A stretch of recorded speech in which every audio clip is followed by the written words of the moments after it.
Boo, as in Halloween. Horror. Boo, as in thumbs down. Boo, as in boo-hoo. Sad to say I have no books today. However, thank you for assembling and to celebrate From the Belly, Poets Respond to Gertrude Stein's Tender Buttons, Volume 2, Food.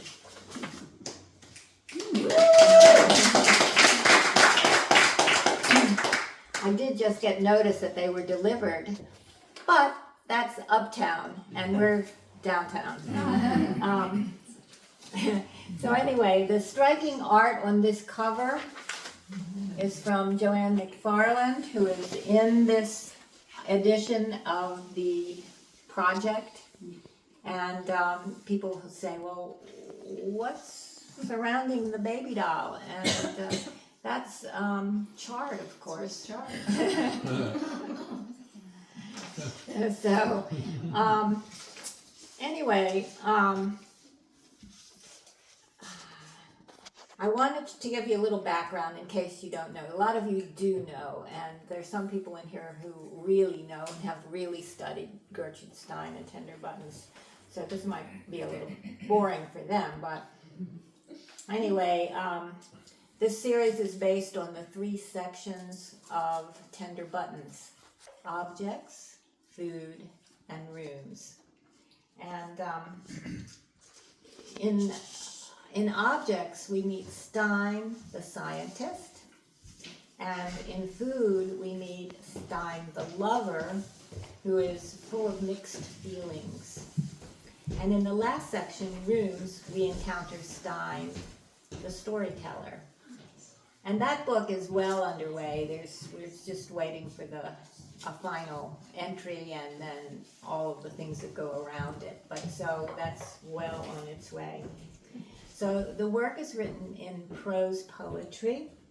It's Stein's most mysterious work, and it was influenced by Pablo Picasso's Cubism. It's abstract and hard to enter. In the book, I give several suggestions for how to get started to read Stein, and I tell potential readers, don't go into the Steinian woods alone. Take your friends and family and stand back and look at it as you would abstract art. Read it aloud and talk about it with others. In today's reading from Volume 2, I will read the Stein text most of the time, and the poet who responded to the text will then read his, hers, their work, their response poem. And I've asked some of the poets to say something about their process. If this comes as a surprise to you, well, if you think of something that is interesting that you want to say about how you got involved in the project, or just, a little tidbit. I don't want you to say much because we have quite a roster today. We have, I think, 8 or 9 readers who are local to this. Otherwise, we would be here for a while. Anyway, I'm starting with a poem. It's called Asparagus, and it's a response poem by A.L. Nielsen, who used to live in this area. I don't know if anybody knew Al Nielsen. You probably knew him. Did you, Mom? I did not. Oh, you did not. Anyway, Susan Apsher is going to join me in this endeavor because she speaks a little Spanish, and I thought that would be helpful. So, here we go. This is Stein, Asparagus. Asparagus in a lean-in, a lean-to hut. This makes it art, and it is wet. Wet weather, wet weather, wet. Asparagus. Everybody talks about the asparagus, but nobody ever does anything about it. Lean Lorca lingers, liming que te quiero verde. Asparagus. A long, lean cut of green. A green longing makes white asparagus, whether or not. Asparagus congelados empapados. Weathered greens in a lean-to, artless. Aspersions cast upon waters. This makes it hot. If you can't stand the heat, get out of the poem. Mutton. Okay. A splendid specimen. What is it when it is little and tender so that there are parts?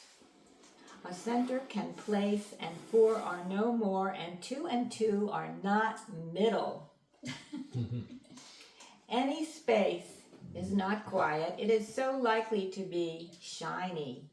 Darkness, very dark. Darkness is sectional.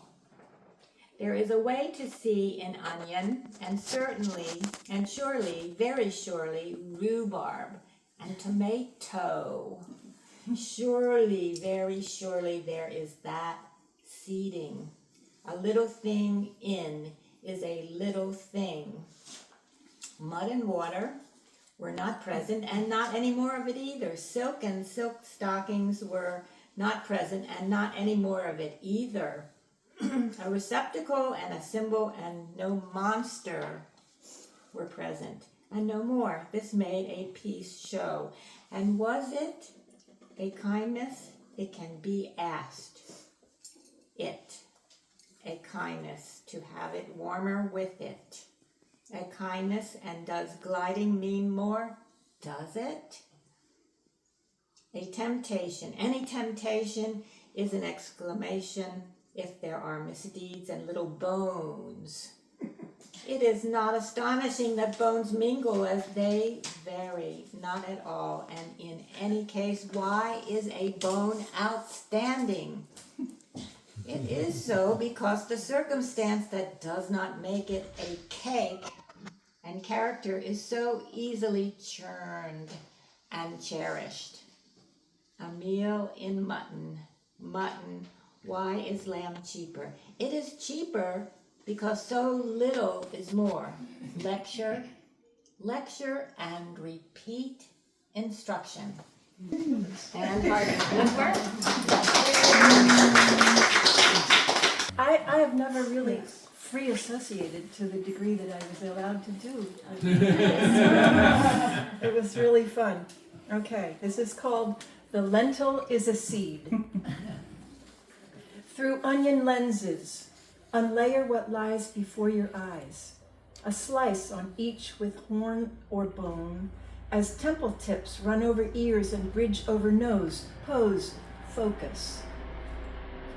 Peel them and feel enormous shapes that smell of certainty, a soup that simmers mud water, once glass water thickened with a lentil seed many, transparency being cellophane only outside the pot in sparkle space, and spot that is kitchen and electric, quiet not. Every short word is seed, is tough, is dirty, chewable, in a few hours' time. Every short word is seed, is rich, for little is more, which becomes more, which is much more. Add a tomato. Adds more tomatoes. Cubed. This is kindness, which costs no sacrifice and effects no regret, especially if nothing dies. Slaughter is a large word, lamentable, that goes unseen by, invisible to, those who eat meat. Mutton, too big and old. Little lamb, who made thee? That to that. Dust, dust, thou speck of seed, whereas some eat meat before they have known seed, grown seed, or gone to, or even how to cook it. Thank you. Ellie Sullivan. It was a peculiar bin, a bin fond in beside.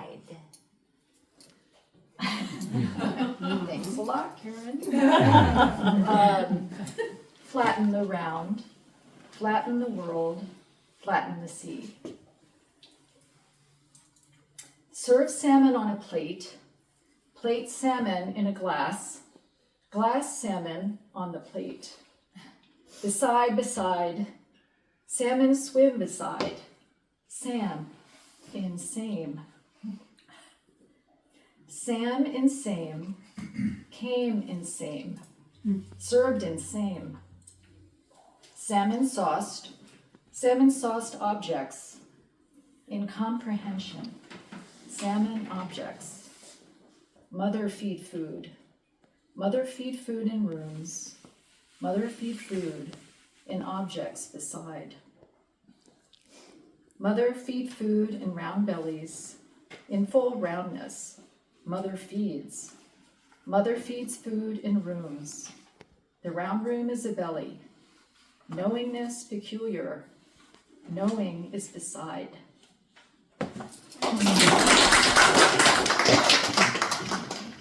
And I picked this one in this order because it has a male figure in it. And mysterious, very mysterious. Cream. Cream cut. Anywhere crumb. Left hop. Chambers. Cream. His white t-shirt, yellowing in a drawer, full fat with clotted crust of gold, now scoured sour by the tight wound of time. I'll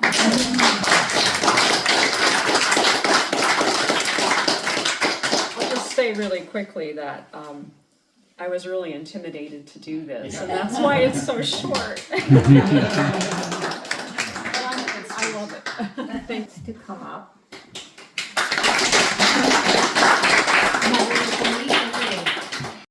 So I'm now going to be the voice of Gertrude Stein. Sausages. Sausages in between a glass. There is red butter. A loaf of it is managed. Wake a question. Eat an instant answer. A reason for bed is this, that a decline, any decline, is poison. Poison is a toe extractor. This means a solemn change, hanging.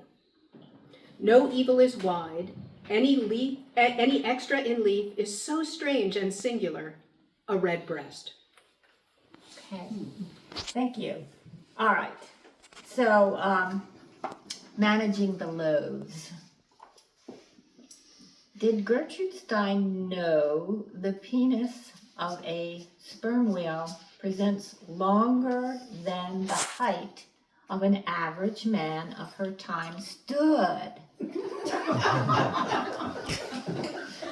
A sausage fit to cover an oceanic distance between bull and cow. The seamen on Ahab's ship, hanging monkeys, stripping loaves of blubber, not butter, read with a flip the pages of the Quaker Bible, tender as a breast or a toe accidentally cut. So, yes, I think the subject matter needs no introduction. And so therefore, also my belief is that Stein was influenced by Herman Melville. And so the reason I thought that was because the water images are so male instead of being female, because typically in Western literature, water imagery denotes the female, but not in Stein. Okay, Butter by Stein. Boom in butter. Leave a grain and show it, I spy. It is a need, what a flower, a state flower. It is a need, and that a state rubber. It is a need that a state rubber is sweet and sight and a swelled stretch. It is a need.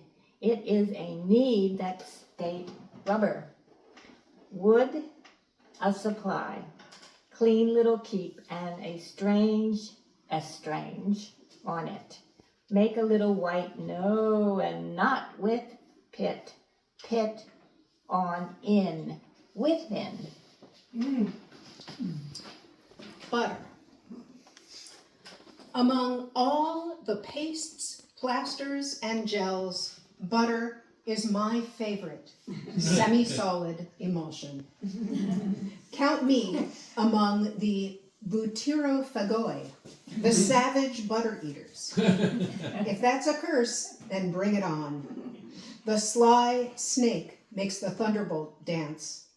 When all else fails, when no angle is irrational and no coffer is empty, butter will melt and weld our broken hearts.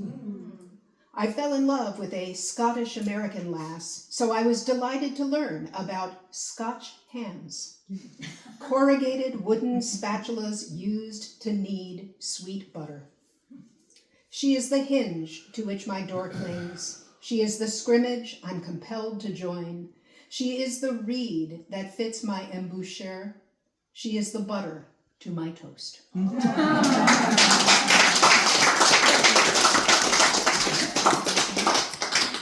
Now I would like to invite Michael Gashu to come and read us.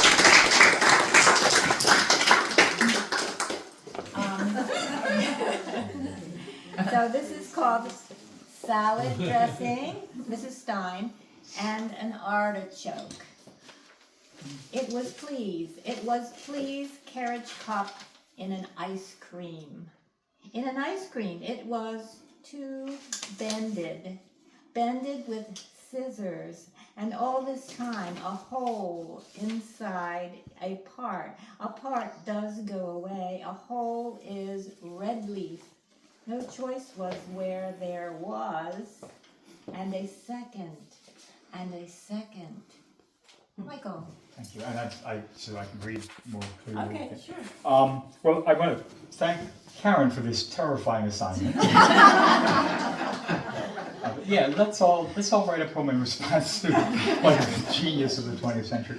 So 110 years ago it was published, right? 1914 now, and still ahead of its time.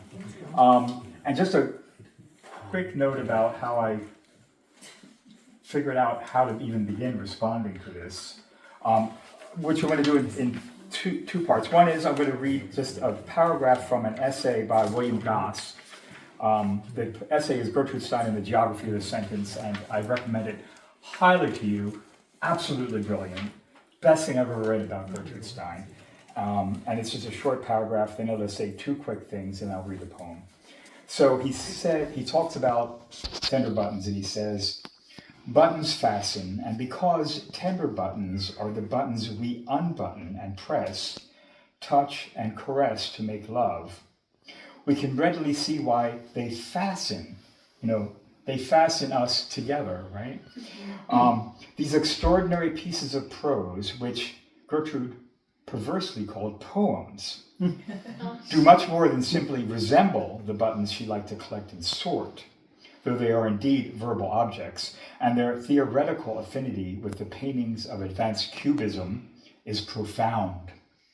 Like many of the canvases of Cézanne, Matisse, and Braque, each piece is a domestic still life. They employ many of the methods of collage, too, as well as those of Dada, disassociation. So that's just the beginning of fantastic. And then he just takes off from, so you can't stop reading it. It's fantastic.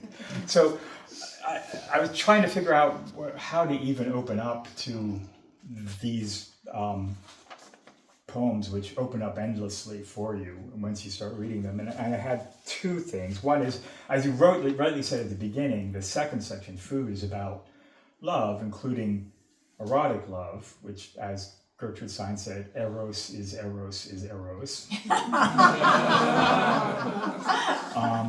And the other was that her interest in description, and the root of script is to incise.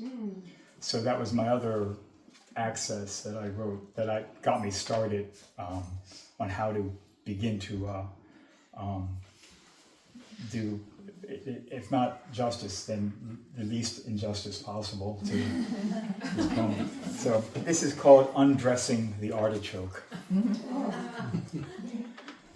Leaves incised in the lead crystal of a glass bowl, as light refracts garnet, rose, topaz, myrtle, moss.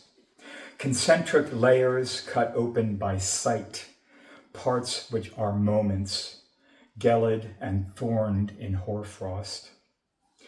Your center shows not allium, but cinara, a thistle-like plant, barbed head of a flower's stem, where the heart sleeps inside, a pricked spell guarded by a forest of thorns. Within a thatch of coarse hair, tender petals and a sort of flesh, pale as green hellebore. Not sweet, it sweetens that with which it couples. Every part is a moment or piece swallowing the whole, as a scrim of red maple leaves may be sewn into a tongue's bower a priori. Sleek glass in the lips of a wound, its ineluctable time, folds that part your masterpiece, darkly chosen words on scales of flint and fur, the clean minerality of light. A storm of leaves freed on transparent wings of utterance. If your tongue were an animal, speech would be its soul. Okay, sauce. What is bay labored? What is all B section? What is so much? Sauce. Sam in. It's all gravy. Look at how they do us, giving a morsel, a drop. And we be the special sauce. Can't make real crab cakes without Old Bay, without labor to pick the sweet meat, pink and cream from the shell. Final poem is by Miles David Moore.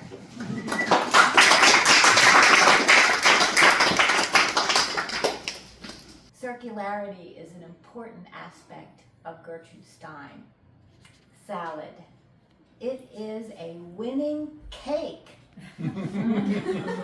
Thank you for inviting me to participate in this, Karen. Boy, did this give me a chance to free associate. But what a cake is round. A salad filled with vegetables is round. And where do you find winning cakes and winning vegetables? A county fair.